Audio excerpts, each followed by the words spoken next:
Con la lluvia nos hacemos flor de lluvia, con el viento nos hacemos flor de viento. Qué bueno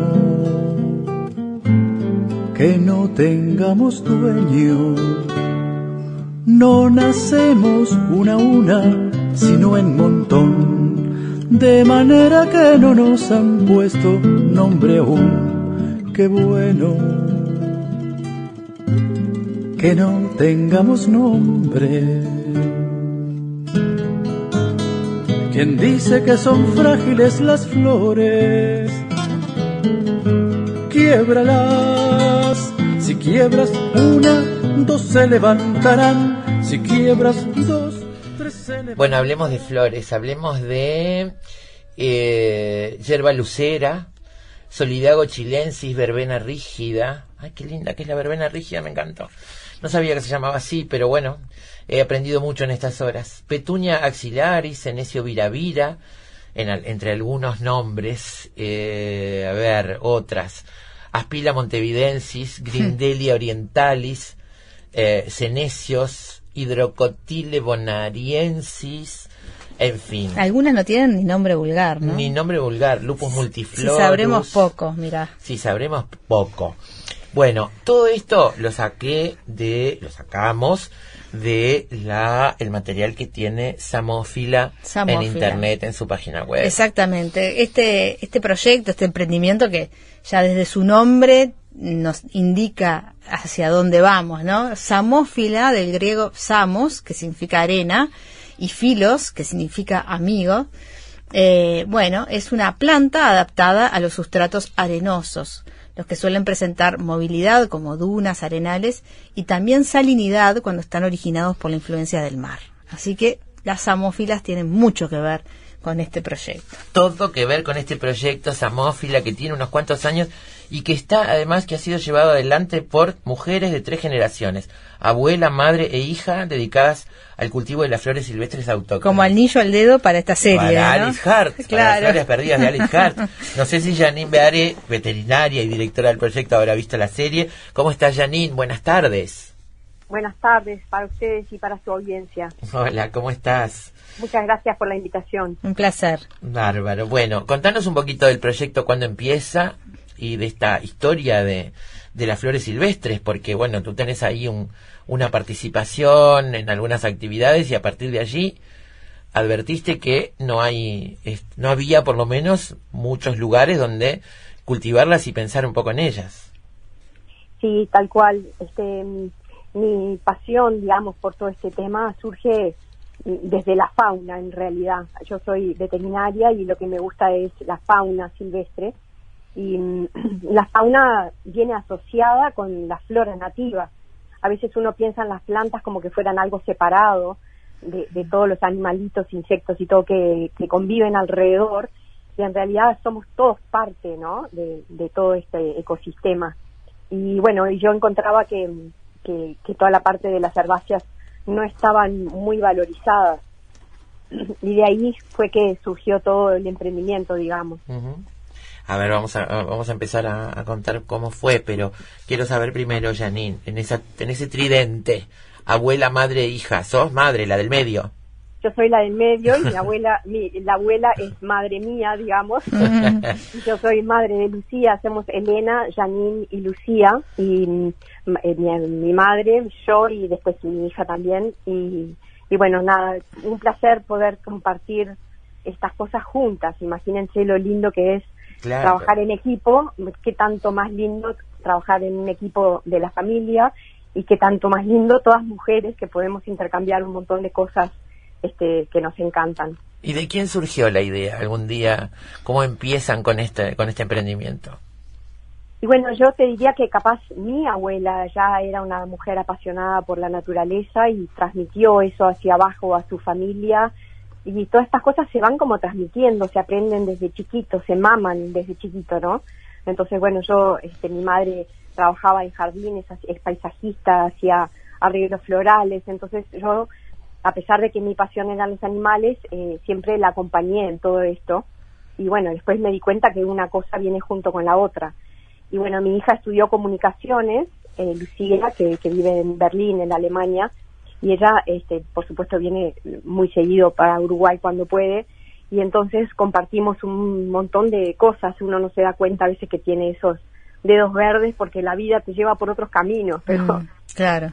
Cuando querés acordar te das cuenta que a ti también te fascina todo el tema, ¿no? Hace unos 10, 15 años que venimos escuchando hablar, no más, que venimos escuchando hablar de, por ejemplo, los frutos nativos, ¿no? Algo que para el público, para el consumidor uruguayo es una novedad, porque son poquitos años que hace que estamos en contacto con ellos, y mucho menos conocemos lo que es la flora nativa. O sea, hace poquitos años que empezamos a tomar contacto con flores que no son las que nos venden en la florería, ¿no?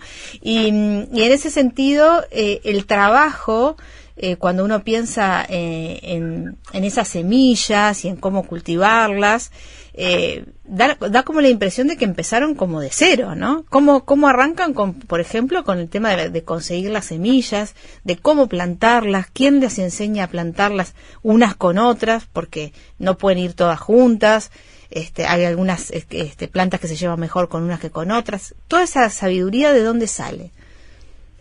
Bueno, digamos que, a ver, en el 2013 más o menos, yo estaba trabajando gestionando una reserva de unos tíos míos, una reserva natural. Ellos ya tenían un vivero y hacíamos muchas charlas de otras personas y de otros técnicos para el público, digamos. Y una de esas charlas fue una charla muy disparadora en mi mente, en mi persona, porque ya en esa reserva, el jardín, por ejemplo, y el jardín se hizo en el 2000, o sea, estamos hablando hace 20 años, que mi madre fue la paisajista junto con su hermana, que era la dueña del lugar. Ellas ya planificaron ese lugar todo nativo, no pusieron en el jardín de esa reserva nada exótico. Entonces ya de ahí surgió.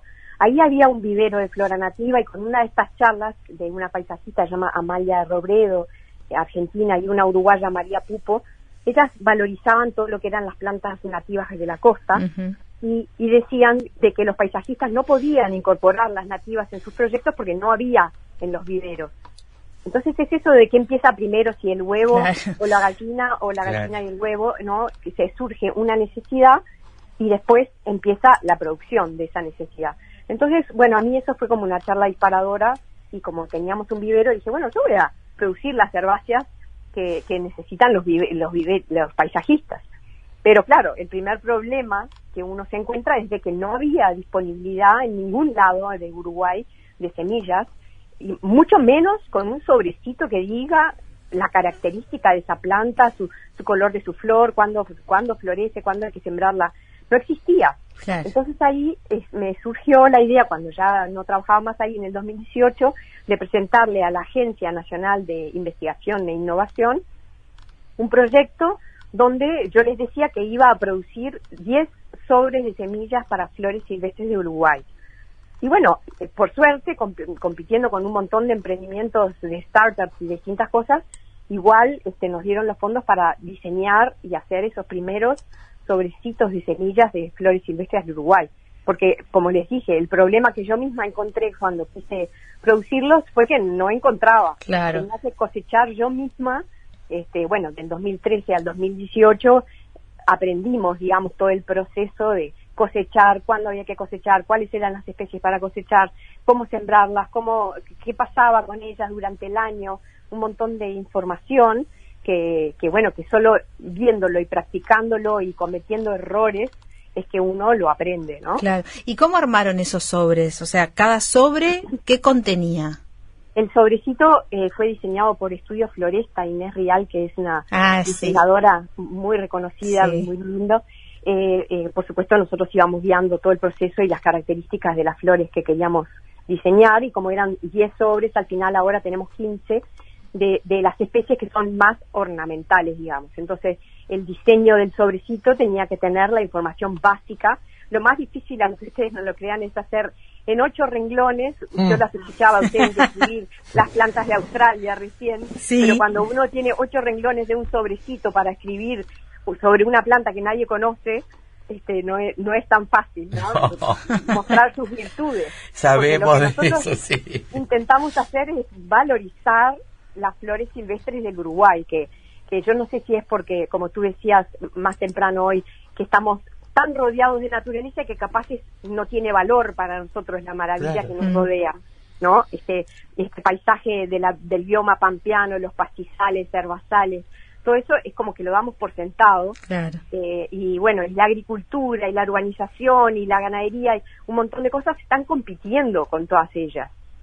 Claro. Entonces, lo que nosotros estamos tratando de hacer es darles su lugar, darles un espacio y darles su lugar en el paisajismo urbano, hablando de brujas urbanas, bueno, darle su lugar en la identidad de nuestro país, en que los canteros tengan nuestra petunia, en que las verbenas también asomen por distintos lados, que se utilicen a nivel de las intendencias para que en fin, todo el ecosistema se potencie, se regenere, ¿verdad? Janine, continuando con lo que te preguntaba Carolina, además del diseño del sobre, dentro del sobre, ¿qué es lo que contenían? ¿Cómo los organizaron? Bueno, cada especie, nosotros ponemos la cantidad, digamos, de semillitas que a nosotras nos resultaría satisfactorio recibir, pero por es ejemplo, decir, un sobre contenía una especie. Cada sobre una especie, porque hemos considerado varias veces hacer mixes de flores silvestres, pero como nadie conocía ni siquiera una, hacer un mix es como desvalorizarlas de cierta forma, ¿no? Primero pensamos que todo el mundo tenía que conocerlas individualmente, porque el mix lo podés hacer igual. Comprás 4 sobrecitos y mezclás y Claro, para entender lo que habían hecho. Ahora, esas 10 especies, contanos alguna, por ejemplo, de las que más conocemos, más vemos, que no sabemos ni cómo se llaman, ni dónde encontrar una semilla, pero que, no sé, andamos caminando y las pisamos de pronto, ¿no? Es así, tal cual. Bueno, por ejemplo, la petunia blanca que nosotros tenemos acá en la playa, en Maldonado, el otro día estaba en la isla Borriti y también la vi en Punta Ballena, crece naturalmente, es una petunia blanca que se llama petunia axillaris. Esa es nativa de nuestro país y hace muchísimos años ya se llevó esa planta a Europa, se llevaron semillas. Es como una campana blanca. Sí, perfumada, que se mantiene abierta de noche, entonces tiene un valor estético muy importante. Ajá. Porque uno lo puede poner, no sé, al lado de una piscina de noche y luce en un cantero, en la escalera que va subiendo a tu casa y tenés unas flores blancas perfumadas que te reciben. Precioso. ¿No? Entonces, bueno, Precioso. Y es muy versátil, la planta aguanta desde un jardín costero sobre la arena hasta en un cantero en las sierras o lo que sea. Entonces, por eso es que tiene tanto valor, o lo podemos poner en un apartamento, en una terraza, en una maceta. Claro. O en un cantero público, como en La Paloma, por ejemplo, el municipio empezó a utilizar un paisajista, Fernando Bianco, lo asesoró, me compraron semillas a mí, asesoraron a viveristas y ya está la petunia en todos los canteros, entre otras como la verbena bonariensis y la rígida que la mencionaron. La verbena rígida me encantó, preciosa, ese color. Violeta, intensa, divina. Sí. Me imagino que a Mola también le gusta mucho con ese color violeta. Violeta, sí, siempre. Violeta de corazón. Estabas hablando justamente de las intendencias y bueno, de las partes que le toca a las organizaciones estatales en cuanto a plantar o no determinadas especies, y la verdad que para mí es preocupante lo que pasa en algunos sectores de la costa, más específicamente en Punta Colorada, San Francisco, en el que se plantan y se vuelven a plantar. El año pasado volvieron a plantar especies no nativas y además invasoras. ¿Por qué pasa eso? ¿Es falta de información? ¿Es ignorancia? No. ¿Qué es? No es falta de información ni ignorancia, es por un tema de practicidad para la intendencia y precio, que es más barato agarrar una planta que es una guía fuerte, que uno la enchufa en la arena nomás y ya viene, entonces el valor planta es menor para una intendencia, pero yo considero desde nuestra educación lo que hemos aprendido es que esa planta en la costa no debería estar.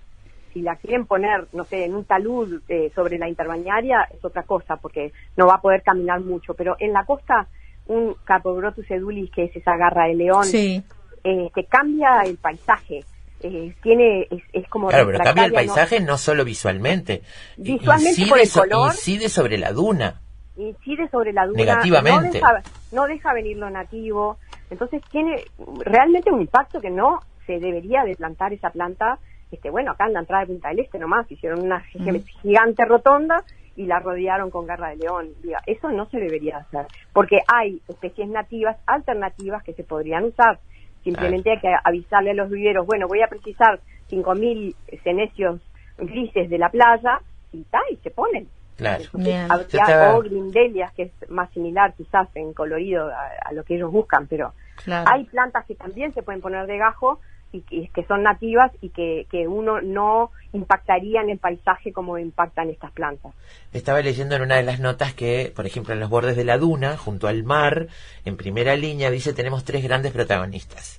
Atentos a los nombres. Me encantan los nombres, todos. El pasto dibujante, la margarita de la arena y la redondita de agua. Presumo saber cuál es la redondita de agua y el pasto dibujante, la margarita de la arena, tengo dudas. Ellas 3 conviven y juntas cumplen un rol muy importante en la preservación de las dunas. ¿Cuáles son? Yo estoy cansada de ir a la playa y entrar en las dunas y ver esas hojas redondas. La redondita de agua es re identificable. Sí. Es la de la hoja redonda, verde oscuro, rastrera. Sí, es esa tal cual. Es que la primera línea de la duna, porque tenemos la duna móvil que está cerca del agua y después empieza la duna que esa primera línea, son pocas las plantas que toleran estar ahí, ¿no? Entonces esas 3 que tú mencionaste son de las especies que toleran estar en esa primera línea de la duna, donde hay impacto de viento, de sol intenso, de salinidad del mar. Bueno, ellas tienen tallos que se van enraizando, o tienen raíces profundas, o tienen estolones, o distintas formas de protegerse para poder sobrevivir en ese lugar. Y a la vez después, sostienen la duna. duna Baja del lado de atrás, ahí ya aparecen un montón de otras especies, como la marcela, por ejemplo, la marcela blanca, los lupinos, que es una belleza. Divinas. Tenemos el jardín de los lupinos azules acá en Punta del Este, y en la parada 28 había todo un jardín enorme del lado de atrás de la duna, y eso se convirtió en un estacionamiento. Un fin de semana para otro. Eso se convirtió en un enorme estacionamiento. Y bueno, ese es el tipo de lugares que se van perdiendo, ecosistemas que se van perdiendo. Entonces, desde las intendencias hay mucho que se puede hacer desde el gobierno. Por ejemplo, en los cortes de los bordes de ruta, que no sean tan regulares, para que no sea un césped larguísimo, sino que se permita el desarrollo de todas las flores y las plantas silvestres, a que hagan su desarrollo, semillen, y ahí vas y cortas todo y queda todo prolijito de nuevo, ¿no? Pero qué necesidad tenemos de kilómetros y kilómetros de jardín, de césped cortado, sabiendo que podemos favorecer. Imagínense solo la ruta 10, que la estaban mencionando hoy, desde el Bañario Solís hasta Piriápolis, ese tramo. Solo es obligatorio cortar 6 metros de ruta, pero se van mucho más que eso. Entonces cortan kilómetros de largo de una vegetación que es muy importante, pues es una vegetación que está en una franjita ahí en la costa. Y con nuestra urbanización, con las rutas, con el asfalto, con todo eso vamos perdiendo, con las limpiezas de los terrenos. ¿Qué hace lo que la gente? Compra un terreno y corta todo lo y lo arrasa, Ni me hable de eso. Lo arrasa. Las limpiezas se hacen, arrasan con todo lo nativo que había en ese lugar. No quiero preguntarte sobre el proyecto de Punta Ballena, porque me imagino que meto el dedo en la llaga, ¿no? Sí, bueno, una de las especies que nosotros valorizamos con nuestros sobrecitos es una especie de punta ballena, justamente, que se llama sol de oro, y también valorizamos otra que se llama Senecio-steni, otra que se llama Dickia remotiflora. Ahí hay una riqueza de especies que están en la lista de especies prioritarias de conservación del Uruguay. O sea, imagínense que es un lugar que es tan valioso que están las especies de ahí en una lista para proteger. Sin embargo, estamos pensando hacer 29 edificios en esa punta tan emblemática para todos los uruguayos que la disfrutan, a ir a tomar matecito, a ir a ver el atardecer, a ir a simplemente sentarse y meditar. Claro. Y además es eso, ¿no? Es que lo tenemos tan a la mano que nos parece poco importante, poco relevante, y mirando la página de ustedes y el detalle de las flores silvestres, uno piensa en lo bonitas que son. Además, si además podés, por ejemplo, como ustedes, hacer paisajismo, que cualquiera de nosotros lo puede hacer a su medida, improvisar un cantero, no sé, y mezclar colores y mezclar texturas y alturas. porque hay una variedad enorme y son realmente preciosas, realmente lindas. Nosotros no es que seamos fanáticas exclusivistas de que no se pueda plantar lo exótico, porque mi jardín es una mezcla de exóticas y nativas, el jardín de mi madre también. Simplemente que lo que hacemos es darle una chance incorporando algunas nativas al lugar. Claro. En el caso de ustedes, además, están en contacto con lo que es el centro educativo del Polo Tecnológico Arrayanes, y me parece que ahí también hay una clave en lo que tiene que ver con, con el futuro, ¿no? De esos chiquilines que están estudiando allí y que tienen más contacto con esta realidad de la flora nativa que lo que hemos tenido todos nosotros en décadas, ¿no?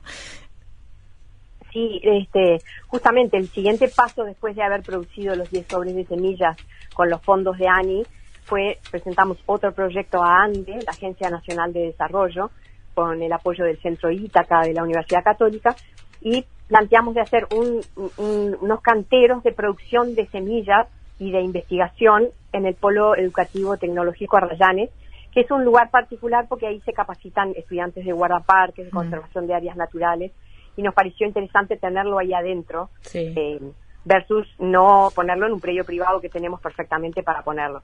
Ahora estamos viendo de desarrollar otro lugar, otro espacio, en un lugar que se llama Flora y Fauna Indígena, que es una asociación civil que se dedica a la educación ambiental y todo eso, y bueno, estamos pensando y viendo a ver si conseguimos fondos para hacer un nuevo espacio ahí en ese predio que es en Pal de Azúcar, también acá en Maldonado. Bien, el del Polo Tecnológico se puede visitar, ¿no? Porque es una belleza increíble lo que hicieron allí. Sí, la verdad que es un lugar muy valioso, nos ha permitido desde el 2020 hasta ahora estudiar mucho las plantas, registrar un montón de cosas y por supuesto cosechar semilla y por supuesto compartir los conocimientos con estudiantes y docentes de ahí de la UTU, y mucha gente va y visita simplemente pidiendo permiso para entrar al lugar. Ese es yo iba a preguntar, el laberinto de flores silvestres nativas. Sí, ese es el laberinto, le dimos forma de laberinto porque es muy distinto decir venía a los canteros productivos de semillas a decir venía a visitar un laberinto de flores. Claro. Tienen todo el marketing, El marketing es importante. Tal cual. Decime, arte en la tierra, ¿no? ¿Y en qué época se recogen las semillas? Capaz que es una ignorante, te pregunto, porque no tengo ni idea. Desde noviembre hasta mayo estamos cosechando distintas especies que van floreciendo y semillando. Ahí hay como 30 especies de flores silvestres en ese laberinto. Y bueno, vamos cosechando a medida que van floreciendo, porque tenemos especies que florecen en primavera, otras que florecen en verano y otras que florecen en otoño. Claro. Es una sucesión de distintas floraciones de distintas especies. Y van cambiando en las 4 estaciones, también van cambiando, me imagino, las coloraciones, las formas. Sí, por supuesto, y esa es una de las cosas que los paisajistas deben de incorporar, digamos, es el conocimiento de cada especie y qué hace durante el año. Porque uno puede venderle a un cliente un proyecto con unas divinas fotos de flores, pero hay que saber qué hace esa flor durante el año para que el cliente quede satisfecho, ¿no? Con lo que uno le ofrece. Claro. Y bueno, porque hay especies que tienen una floración muy puntual, pero que tienen un valor ecosistémico, quizás, se vaya a saber qué otras cosas. Hay, por suerte, muchos grupos, hoy hablaban de las mujeres, ¿no? Y de bueno, en este caso, abuela, madre, hija, y hay tantos grupos muy potentes de mujeres que trabajan en la valorización de las plantas y de las flores desde distintos puntos de vista, ¿no? Ornamental, medicinal, ecosistémico, artesanías, tanto se hace con las artesanías también acá en Uruguay, ¿no? Utilizando la totora, ¿cómo se llama esta otra? Se me fue el nombre, caraguatá. Sí. Para hacer las sillas, para hacer canastas, para hacer de todo un poco, ¿no? Que uno a veces piensa que no son herbáceas, pero sí son, ¿no? Me imagino que también la polinización, estoy pensando, ahora justo estábamos pensando en las mieles, pero bueno, me imagino que también tienen su trabajo allí, ¿no?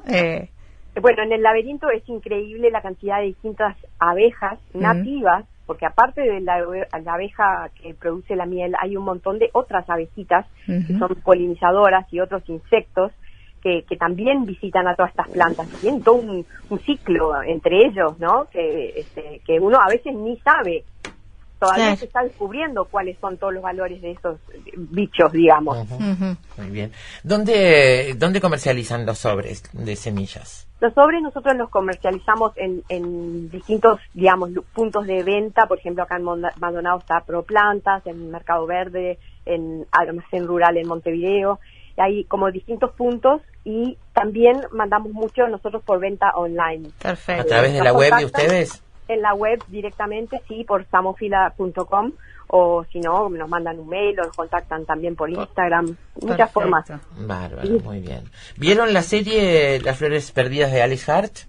Ya lo voy a ver. La verdad que no la tenía, no he tenido de verla antes del programa, pero lo llamaría siguiendo la línea de las flores perdidas. En este caso serían las flores encontradas. Serían las flores encontradas, ¿no? Exactamente. Bueno, yo creo que como acá debatíamos si está buena la serie. A ustedes les va a encantar. Les va a interesar de todas maneras. No sabés la cantidad de flores, y además con sus nombres, con su nombre científico, con su significado espiritual también, que se presenta en la serie. Es muy disfrutable, seguramente lo van a disfrutar mucho en ese sentido. Ni que hablar, estoy segura que sí. Bueno, Janine, un placer haberte tenido aquí en Efecto Mariposa, y ya tendremos noticias de ustedes en alguna otra oportunidad. Seguramente. Bueno, muchísimas gracias por la invitación. De verdad que cada oportunidad para poder valorizar nuestras flores y la flora nativa es muy importante. Muchísimas gracias por el trabajo de ustedes. Gracias. Hasta pronto. Hasta luego. Janine Beare, amigos de Samófila. No nacemos una a una, sino en montón, de manera que no nos han puesto nombre aún. Lo único seguro es que el sol sale por la mañana y se oculta en la noche. Lo que sucede en el medio es culpa de efecto mariposa. Culpa de efecto mariposa. Culpa de efecto mariposa. Culpa de efecto mariposa.